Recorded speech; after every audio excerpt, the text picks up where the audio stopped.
Hola a todos, soy Clara Bonanaz, soy cardióloga clínica del Hospital Clínico Universitario de Valencia, soy investigadora Juan Rodés del Instituto de Investigación Sanitaria INCLIVA y profesora asociada de la Facultad de Medicina de la Universidad de Valencia. En esta serie de vídeos, que van a ser 2 vídeos que estarán en el canal YouTube de INCLIVA, que es nuestra fundación de investigación, como ya he nombrado. Aparte ofrece programas formativos como este, pues la doctora Daniela Maidana hablará de ferropenia e inflamación en el infarto y yo hablaré en el presente vídeo del efecto de la finerenona sobre los resultados cardiovasculares en pacientes con enfermedad renal crónica y diabetes tipo 2. Esperemos que esta formación de INCLIVA os resulte de interés y que os gusta aprendáis y aprendamos todos mucho con estos 2 vídeos. Gracias. Estos son mis conflictos de interés. Y bueno, vemos cómo la estructura molecular de los antagonistas del receptor mineral corticoide esteroideos clásicos como la espironolactona, la eplerenona y la aldosterona, pues tienen un anillo esteroidal, que es un anillo esteroidal, anillos esteroidales, que pueden afectar también a otros receptores de andrógenos y progesterona, y de ahí parte de sus efectos secundarios al no ser tan selectivos. Hace unos años emerge un antagonista del receptor mineralocorticoide mucho más selectivo, que es la finerenona, que es no esteroidea, es una molécula no esteroidea. Como veis, tiene una estructura totalmente diferente, tiene un anillo esteroidal modificado con un grupo tiocéter que es más específico y selectivo, y por eso será más un antagonista más selectivo de este receptor, sin afectar a otros receptores, por ejemplo, de andrógenos y progesterona, sin tener esos efectos secundarios, y también produciendo menos riesgo de hiperpotasemia. Pero bueno, eso lo iremos desarrollando durante la charla. Todo parte de la estructura molecular diferente, un ARM no esteroideo y con un anillo modificado con un grupo tiocéter que lo hace más específico y más selectivo. Y bueno, ¿cuál es el mecanismo de acción de la finerenona? Veis como el dibujo de la molécula, la finerenona se une al receptor, a esta parte del receptor mineralocorticoide, y lo que hace es que induce un cambio conformacional, como veis en la diapositiva, en el propio receptor mineralocorticoide, que es diferente del cambio observado con las hormonas esteroideas o con los antagonistas del receptor mineralocorticoide esteroideos que os he mostrado en la diapositiva previa. Esto lo que hace es que bloquea el reclutamiento de cofactores específicos de la célula y le ofrece una acción antiinflamatoria y antifibrótica por un lado, y una acción homeostática por otro. Ahora veremos estas 2 acciones por separado. Esto lo que hace este cambio conformacional del receptor mineralocorticoide, que es diferente, destaco, del cambio observado con las hormonas clásicas esteroideas o las antagonistas del receptor mineralocorticoide esteroideos clásicos, bloquea la transcripción de genes que son proinflamatorios y profibróticos en varios tipos de células. ¿Qué tipos de células? Por ejemplo, en los podocitos, en las células mesangiales y en los macrófagos, lo que nos va a afectar a la nefrona, y esto va a interferir en su acción homeostática, teniendo una orina con una reducción de la albúmina, una reducción de la microalbuminuria, de la excreción de albúmina, y normalización de la concentración de sodio en esta orina. Por lo tanto, en células que están en la nefrona, bloquea la transcripción de genes proinflamatorios y profibróticos, y luego también en células que están en otros órganos, como puede ser el corazón, como son los macrófagos, los fibroblastos, que ya sabéis que los fibroblastos producen colágeno y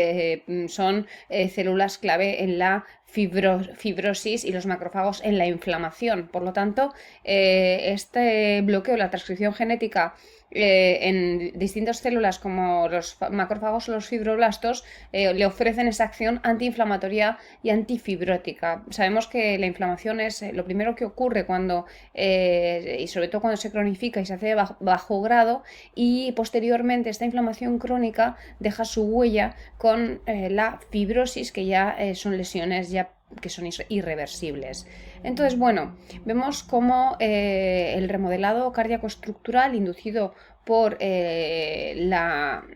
activación del receptor mineralocorticoide es un posible factor que contribuye a la fibrilación auricular, porque sabéis que la fibrilación auricular tiene un mecanismo de acción en el que contribuye de forma relevante la fibrosis auricular, sobre todo a nivel de la aurícula izquierda y alrededor de las venas pulmonares, pero que la fibrosis auricular es clave en la aparición, el desarrollo y el mantenimiento de la fibrilación auricular. Entonces, como sabemos, los pacientes con enfermedad renal crónica y diabetes tipo 2 tienen mayor riesgo de fibrilación auricular por la coexistencia de ambas patologías, y el remodelado estructural o eléctrico auricular, que se sabe ya que se induce en ambas poblaciones de pacientes, puede ser un factor contribuyente, de hecho es un factor contribuyente al desarrollo de fibrilación auricular y a su mantenimiento. Entonces, ¿qué tenemos? Tenemos con finerenona evidencia preclínica en modelos animales que sugiere que la sobreactivación del receptor mineralocorticoide se asocia con el remodelado cardíaco estructural. Por lo tanto, también activa la fibrosis y la inflamación a ese nivel, a nivel de la aurícula, de las aurículas. Y el tratamiento con un antagonista del receptor mineralocorticoide, pues de alguna manera inhibe la activación de este receptor mineralocorticoide en los modelos preclínicos, sobre todo en ratones, asociados a fibrilación auricular. Entonces, en el caso de finerenona vemos que ha demostrado reducir el riesgo de enfermedad cardiovascular y la progresión de enfermedad renal crónica en pacientes con enfermedad renal crónica y diabetes tipo 2, y también vemos en esta gráfica cómo finerenona redujo significativamente, este es un subanálisis del estudio Figaro-DKD, que finerenona redujo significativamente la incidencia de FA, de fibrilación auricular de nueva aparición, y ofreció protección cardiovascular, de enfermedad cardiovascular y renal, de forma independiente de que hubiera ya fibrilación auricular previa o no. En este estudio, en el Fidelio-DKD, se incluyeron 5.674 pacientes con enfermedad renal crónica y diabetes, de los cuales 8,15% tenían historia de fibrilación auricular, y vemos como en un pues casi 29% se redujo el riesgo de desarrollar fibrilación auricular. Es decir, los pacientes en el grupo placebo tuvieron 4,5% de incidencia de desarrollo de fibrilación auricular versus el 3,2% del grupo finerenona. Por lo tanto, vemos como finerenona es un protector también para la aparición de la fibrilación auricular. Y además, el efecto de la finerenona sobre la fibrilación auricular de nueva aparición no se vio modificado por edad, el sexo o por las características renales en el momento del cribado del paciente. Vemos como la P para la interacción no fue significativa en ninguno de los subgrupos. Las guías recientes, pues, poco a poco han ido incluyendo los antagonistas del receptor mineralocorticoide para el tratamiento de la insuficiencia cardíaca también, con fracción de eyección ligeramente reducida, los pacientes que están entre 40 y 50, y en pacientes con FEBI preservada. Entonces, bueno, vemos las guías europeas, sabemos que en FEBI reducida los antagonistas del mineralocorticoide siempre son con un nivel 1A, uno de los 4 pilares del tratamiento de los pacientes con disfunción ventricular severa, pero luego cuando entramos en mid-range, que es de 40 a 50 o preservada mayor o igual a 50, hay menos evidencia. Vemos cómo las guías europeas en mid-range ya también incluyen los antagonistas del receptor mineralocorticoide. En ambas guías, europeas y americanas, estamos hablando de 2021-2022, y solo en las americanas, en 2022, incluyen el antagonista del receptor mineralocorticoide. Bueno, la cuestión es que los antagonistas del receptor mineralocorticoide, a pesar de ser fármacos que tienen una evidencia 1A en el paciente con insuficiencia cardíaca y fracción de eyección reducida, pues están infrautilizados. ¿Por qué? Pues en un estudio estadounidense, que es el CHAMP-HF, con 4.970 pacientes, en pacientes con reducida, 42% tenían diabetes como comorbilidad, eran pacientes ambulatorios estadounidenses. En este registro, la mayoría de los pacientes, como veis en las gráficas, no recibían una ARM y menos del 30% de los pacientes fueron tratados con una dosis objetivo recomendada por las directrices que marca la American Heart Association, American College of Cardiology. Pero en registros europeos ocurre algo parecido, porque solo alrededor del 30-50% de los pacientes elegibles con FEBI reducida recibían una ARM. Y en este caso, veis aquí el Euroheart Survey, el SC Pilot Survey, SC Heart Failure LT5, Sweetheart, el Biostat Heart Failure. Vemos que, y las guías nos dicen que el riesgo percibido de hiperpotasemia, que es un efecto secundario muy importante de los ARM, aunque ahora tenemos los nuevos quelantes del potasio, e incluso la función renal moderadamente reducida, la enfermedad renal crónica, que en la mayoría de nuestros pacientes con insuficiencia cardíaca, hasta un 30, 40, incluso series con un 50, 60 son cardiorrenales, se han propuesto como posibles explicaciones de la infrautilización de los ARM. El miedo a la hiperpotasemia, que no deberíamos tener con los nuevos quelantes del potasio, pero lo tenemos, sigue ahí, existe, y la enfermedad renal crónica, porque la enfermedad renal crónica y el síndrome cardiorrenal son factores predictores independientes de desarrollar hiperpotasemia. Entonces, en los ensayos fase 2 de finerenona, en los que se buscó la seguridad y la dosis apropiada, vemos cómo finerenona se asoció, que son los estudios ARTS y el ARTS Heart Failure, se asoció a una reducción de los niveles de NT-proBNP en pacientes con insuficiencia cardíaca, y vemos reducida y enfermedad renal. Vemos en el ARTS, en el primer ensayo, cómo la finerenona, en este caso 10 miligramos, una vez al día, disminuyó los niveles de NT-proBNP de forma similar a la espironolactona. Por lo tanto, seguro y eficaz. Y por otro lado, en el ARTS Heart Failure, con más de 1.000 pacientes que habían descompensado la insuficiencia cardíaca crónica y tenían enfermedad renal y o diabetes tipo 2, vemos que la proporción de pacientes cuyo nivel de NT-proBNP fue mayor del 30% en el día 90, en comparación con el valor inicial, fue similar entre los grupos de tratamiento. Por lo tanto, los ensayos fase 2 animaron a hacer los ensayos fase 3, que son el Fidelio y el Fígaro, que luego se analizan conjuntamente en el Fidelity y luego posteriormente en el FineHeart. Y vemos cómo es segura, eficaz, y las dosis elegidas finalmente son las de 10 miligramos y 20 miligramos. Entonces, bueno, en el ensayo ARTS, como vemos, la finerenona también fue a nivel de efectos secundarios bien tolerada, y menos pacientes experimentaron hiperpotasemia, o sea, más segura frente a la espironolactona, por esa selectividad que hemos hablado antes del receptor, como veis en la diapositiva. Comparando finerenona versus espironolactona, finerenona redujo con mayor eficacia el deterioro renal y la hiperpotasemia en comparación con la espironolactona.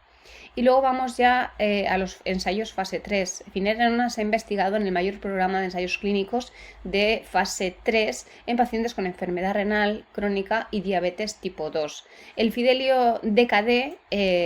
evaluó la finerenona en la reducción de la insuficiencia renal y la progresión de la enfermedad renal en 5.734 pacientes, y el Fígaro DKD estudió la finerenona en la reducción de mortalidad y morbilidad cardiovascular en 7.437 pacientes. Ambos estudios se evaluaron en un análisis agrupado preespecificado que se llama Fidelity, con 13.171 pacientes, en el que se corroboró esa reducción de la finerenona de mortalidad y morbilidad cardiovascular que se había demostrado previamente. Entonces, en el análisis conjunto del Fidelity de los ensayos clínicos de fase 3, el 7,7% de los pacientes presentaban al inicio del estudio insuficiencia cardíaca. Es verdad que como criterio de exclusión se postuló que los pacientes con insuficiencia cardíaca reducida y clases avanzadas de la NIJA no podían incluirse, pero sin embargo al inicio del estudio pacientes que no estaban en estas clases de la NIJA que tenían insuficiencia cardíaca se incluyeron en un porcentaje pequeño, o sea, la insuficiencia cardíaca reducida sintomática, insuficiencia cardíaca con FEBI reducida con clase 1 de la NIJA, la preservada o la intermedia. Entonces tenemos en el Fidelio DKD un 7,7% del total de pacientes con insuficiencia cardíaca y en el Fígaro 7,8% del total de pacientes con insuficiencia cardíaca, porcentajes parecidos, y lo cual nos hace que el porcentaje del Fidelity, que es el análisis agrupado de los dos, sea el 7,7% del total de pacientes con insuficiencia cardíaca. Pero vemos cómo el resultado cardiovascular compuesto, si analizamos este subgrupo de pacientes con y sin antecedentes de insuficiencia cardíaca, vemos que el paciente con insuficiencia cardíaca también se beneficiaba de finerenona y había una reducción del evento combinado compuesto del 27%. Y también, aunque también se beneficiaba el paciente que no tenía antecedentes de insuficiencia cardíaca, pues parece que este subgrupo de pacientes pues podía ser como un estudio, este subestudio generador de hipótesis, ¿no? Que parece que podía ser un perfil de paciente más allá del enfermo renal crónico y diabético, que es donde tenemos la indicación en ficha técnica, pues que podía ser estudiado en futuros estudios, que ahora veremos, porque parecía que pues había una potencial reducción de eventos cardiovasculares en estos pacientes. Entonces, en el estudio Fígaro DKD, pues la finerenona, como vemos, redujo significativamente el riesgo de insuficiencia cardíaca de nueva aparición también en un 32%. Ya no estamos hablando de los pacientes que tenían esa insuficiencia cardíaca al principio, sino de la aparición de insuficiencia cardíaca en el desarrollo del ensayo. Entonces, la insuficiencia cardíaca de nueva aparición en pacientes sin antecedentes de insuficiencia cardíaca al inicio del estudio se redujo en un 32% con un tiempo de 54 meses, y esto se mantuvo, esta reducción de la aparición de nueva insuficiencia cardíaca. Y en el estudio Fígaro DKD, la finerenona redujo también significativamente el riesgo de muerte relacionado con la insuficiencia cardíaca o de primera hospitalización por insuficiencia cardíaca congestiva. Y veis aquí cómo se reduce el tiempo hasta la primera hospitalización por insuficiencia cardíaca un 29% versus placebo, y cómo se reduce un 32% la muerte relacionada con insuficiencia cardíaca o primera hospitalización por insuficiencia cardíaca en el subestudio del Fígaro DKD. Por lo tanto, no solo van bien, van mejor en este subanálisis los pacientes con insuficiencia cardíaca diagnosticada, es el 7,7 y 7,8%, sino que vemos que también previene la progresión de insuficiencia cardíaca. Y esto es generador de hipótesis, ¿no? Entonces, el programa de desarrollo clínico de finerenona ha demostrado los beneficios en los resultados relacionados con la insuficiencia cardíaca en pacientes con enfermedad renal crónica y diabetes tipo 2 con microalbuminuria, que es donde tiene la indicación en ficha técnica la finerenona, repetimos. Y sabemos que la finerenona reduce el riesgo cardiovascular y renal en pacientes con enfermedad renal crónica y diabetes tipo 2, y sabemos que finerenona puede ser especialmente beneficiosa en pacientes con insuficiencia cardíaca. Este subanálisis generador de hipótesis hizo que se desarrollara el estudio Fine Arts Heart Failure, que se diseñó, por tanto, ante estos resultados para evaluar la eficacia y seguridad en pacientes con fracción de eyección preservada. ¿Por qué en pacientes con fracción de eyección preservada? Pues porque inicialmente otros antagonistas del receptor mineralocorticoide ya tienen la indicación 1A en reducida, y como el gran desconocido en cuanto a tratamientos, aunque ahora tenemos los ISGLT2, es la preservada, pues finerenona intentó estudiar ese grupo de pacientes donde no hay indicaciones 1A en cuanto a los antagonistas del receptor mineral corticoide, aunque ya hemos visto que en guías americanas pues ya van apareciendo en midrange y en preservada. Entonces se diseña el Fine Arts Heart Failure, que evalúa la eficacia y seguridad de finerenona en pacientes con IC y FEBI preservada. Se incluyen 6.000 pacientes que se aleatorizan a finerenona 10, 20 y 40 miligramos al día en función del filtrado, la tasa de filtrado glomerular, y versus placebo. Y el objetivo es evaluar la eficacia y seguridad de este fármaco, de la finerenona, sobre la morbilidad y mortalidad en pacientes con ICE sintomática, clase de 2 a 4 de la NIJA y FEBI mayor o igual a 40. Este estudio acabó en septiembre de 2024 y de hecho ya tenemos resultados. Los criterios de inclusión fueron pacientes mayores de 40 con diagnóstico de ICE preservada clase 2-4, FEBI mayor o igual a 40, que es lo que definimos como mid-range o preservada mayor de 50, con un filtrado glomerular mayor o igual a 25, por lo tanto nos da bastante margen en cuanto a filtrado glomerular, y un potasio sérico menor o igual a 5, porque sabemos que todos los antagonistas de los receptores del receptor mineralocorticoide pueden producir hiperpotasemia, aunque finerenona con menos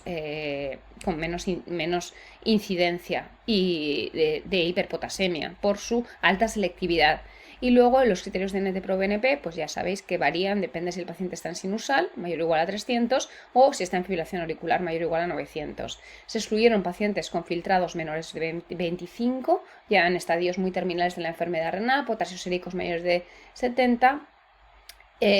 potasios séricos mayores de 7, milimoles por litro, mayores de 5 milimoles por litro, pacientes con hiperpotasemia, que es lo que se diagnostica ahora, 5,1 es hiperpotasemia, y pacientes con infarto o cualquier acontecimiento que pudiera reducir la fracción de eyección en los 90 días anteriores a la aleatorización, y sistólicas mayor o igual a 160 milímetros de mercurio. El objetivo primario fue el número de muertes cardiovasculares y eventos de insuficiencia cardíaca hasta el mes 42, y los eventos fueron primeros eventos y eventos recurrentes por hospitalización por insuficiencia cardíaca o visita a urgencias por insuficiencia cardíaca, y como endpoints secundarios fueron el tiempo hasta el total de eventos de insuficiencia cardíaca, la mejoría de la clase NIJA desde el inicio hasta el mes 12, cambio en el cuestionario de Kansas de calidad de vida desde el inicio hasta los meses 6, 9 y 12, y el objetivo combinado del tiempo hasta la primera aparición de criterio de valoración compuesto renal, que fue la disminución sostenida de la tasa de filtrado glomerular mayor de 50% respecto al valor basal durante más de 4 semanas, la disminución sostenida del filtrado glomerular menor de 15 mililitros minuto por metro cuadrado, y el inicio de diálisis o trasplante renal, y el tiempo hasta la muerte por cualquier causa. Entonces vemos cómo el FINEARTS se sumará al creciente corpus de ensayos en este grupo de pacientes. Tenemos como sacubitril/valsartán se intentó probar en FEBI preservada, FEBI mid-range impreservada en el Paragon, y pues no salió bien, excepto en un subgrupo de pacientes que eran las pacientes mujeres con FEBIs preservadas mayor de 57%. Luego tenemos la EMPA y la DAPA, que sabemos que están indicados con clase 1A en todos los espectros de la fracción de eyección reducida en mid-range y en preservada. Y luego tenemos pues estudios con espironolactona, el SPIRIT y el SPIRIT Heart Failure, y la finerenona, que el FINEARTS probablemente pues arrojará resultados, que ya lo está haciendo, y probablemente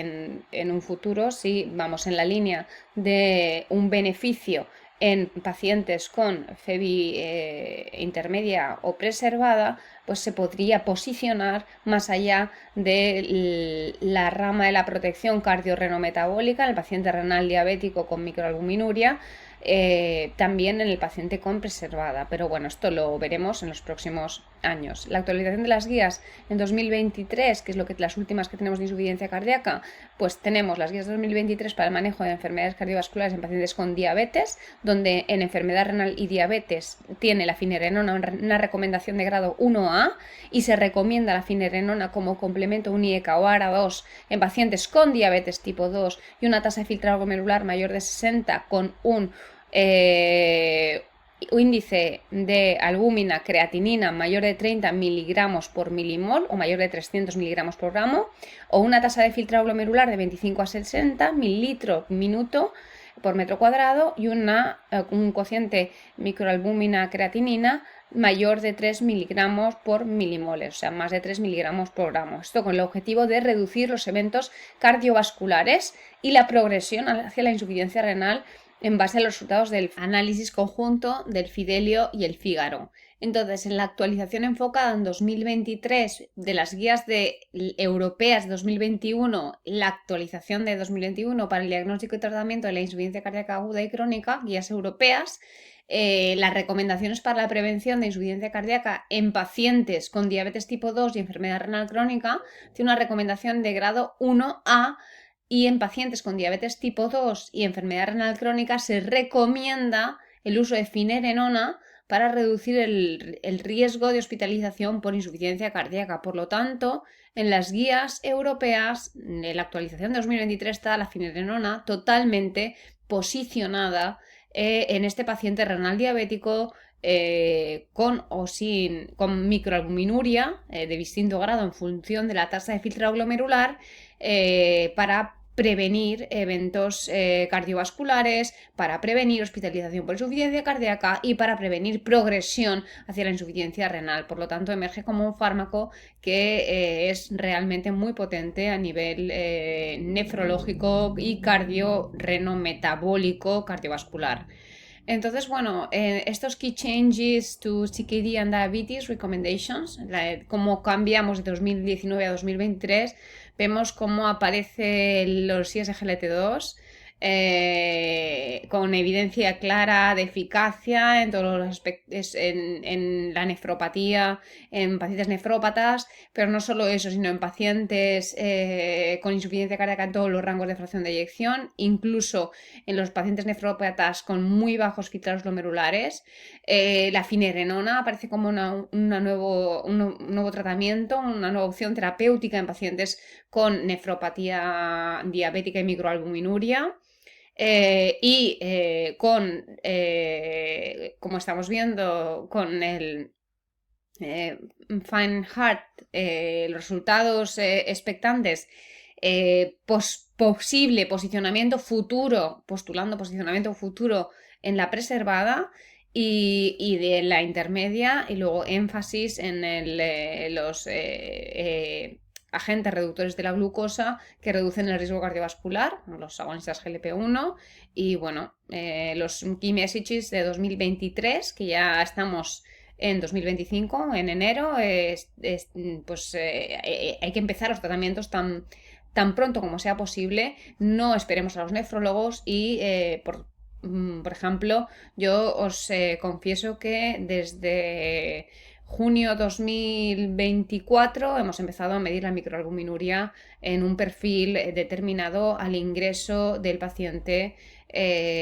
no solo el paciente con insuficiencia cardíaca, sino también el paciente isquémico, que es muy diabético, y sobre todo también el paciente polivascular, y vemos mucha paciente candidato a finerenona, por lo tanto en el que vamos a mejorar su pronóstico vital y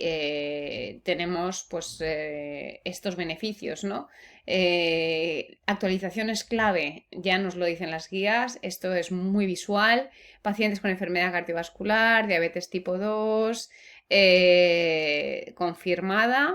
¿vale? Diabetes tipo 2 con enfermedad renal crónica, diabetes tipo 2 con insuficiencia cardíaca, diabetes tipo 2 con enfermedad cardiovascular aterosclerótica. Tenemos aquí de momento los ISGLT2 en diabetes tipo 2 y enfermedad cardiovascular aterosclerótica, los ISGLT2 con una clase 1 y los agonistas GLP-1 con clase 1. Y luego tenemos en pacientes en todos los espectros de la fracción de eyección, preservada, intermedia y reducida. Vemos como los ISGLT2 tienen una clase 1, todos espectros de Grafebi en paciente diabético, y luego vemos como finerenona ya se posiciona con clase 1 en el paciente con enfermedad renal crónica y diabetes tipo 2 para reducir el riesgo cardiovascular y el riesgo renal, y también junto a los ISGLT2. Por lo tanto, es uno de los pilares de la protección, nefroprotección. Y los pacientes con diabetes tipo 2 y enfermedad renal crónica, para reducir el riesgo cardiovascular, clase 1, y junto a las estatinas, y para reducir el fallo renal o el empeoramiento renal, con los IECAS ORA2 con clase 1. La finerenona clase 1 para reducir el riesgo cardiovascular y renal. Por lo tanto, muy bien posicionada. Y los puntos clave de este resumen es que las guías recientes han indicado que los ARM podrían ser beneficiosos para el tratamiento de los pacientes con insuficiencia cardíaca, FEBI, mid-range y FEBI preservada. Y aquí tenemos finerenona estudiada en el estudio Fine Arts Heart Failure. En los datos clínicos de fase 2, la finerenona, que fueron los ensayos ARTS, es un ARM no esteroideo que ya demostró eficacia y buena tolerabilidad en pacientes con IC, con menos incidencia de hiperpotasemia en comparación con los ARM esteroideos. Ya hemos explicado por qué la estructura molecular. Y los datos clínicos del fase 3, del Figaro, Fidelio, y que que se subagrupan en el Fidelity del programa de finerenona,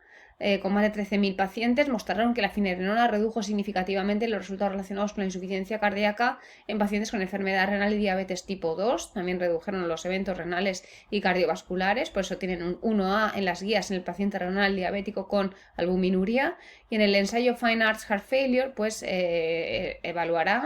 evaluado la eficacia y seguridad de finerenona en pacientes con fracción de eyección preservada. Ya en algún congreso se han presentado resultados positivos de este estudio, pero de momento tenemos que esperar a los pasos que llevarán a este posicionamiento que se puede visualizar y que, bueno, que postulo a nivel personal y que me puedo equivocar, pero postulo que podría posicionarse junto al ISGLT2 en el paciente con FEBI intermedia y preservada, donde clásicamente no habíamos tenido nada. Ya lo tenemos posicionado en la enfermedad renal diabética, por lo tanto,